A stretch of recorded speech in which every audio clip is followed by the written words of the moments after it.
köylü kızı olduğu için de yani okuma yazması da yok. Hoca da değil, garip bir zamanımız. Bazen çok ters durumlar oluyor. Evlatlar dinliyor. Ebeveyn bu işler var. Ebeveyn çok. Gerçekten Allah derini söylüyor. Evlatlar bu devrini taşıyan. Bu peygamber olduğuna İslam'ı taşıyanlar arkadaşlar. Ona sağ olun. Gece yapmalı, gündüz yapmalı. Evet, bu peygamber evlendiği yanında. Tabi Müslüman peygamberden evlendiği için iki şansı var. Peygamber olduktan sonra kendi zaten peygamber ama eşi böyle bir şeyle başladı. Boyunca ona münasebet etti. Ondan nasıl etti. Ne bileyim Karakalem nasıl etti. Havan sahibine nasıl etti. Böyle zaten demin bölümde peygamber de eşi böyle bir ya yönetmenlikle yapmayın mı diyerekten. Hep güzel güzel peygamberin de gayet fizik güzel.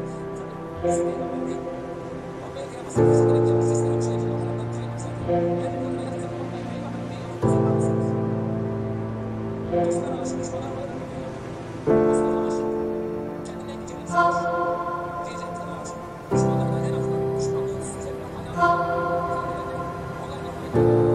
Böyle bir sorun var. Her başına yapacak bir güzel. İnanmadan nasıl olacak?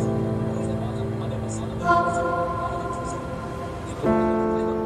Ama zaten çok sapmadı. Piyasaya küfür edip satıyorlar. Hep beyazlar.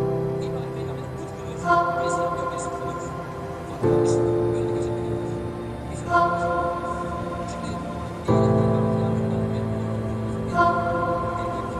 size tarihse kırmızı böyle bir damat bana hep çarpmışsın. Vermeyin Peygamber'in dedekisi. İnan problem yaşarsınız. Başka ne kadar problem yaşarsınız. Kesinlikle problem yaşarsınız. Niye yapacak? Bir zaman hocamın güzelliği. Yani beğendiğinde söylemiştim. Tercih nedenlerinden bir tane de var. Nedenlerinden bir tane de var. Böyle bir tane de var. Halkın olduğu bir İstanbul'ya bir asırlı.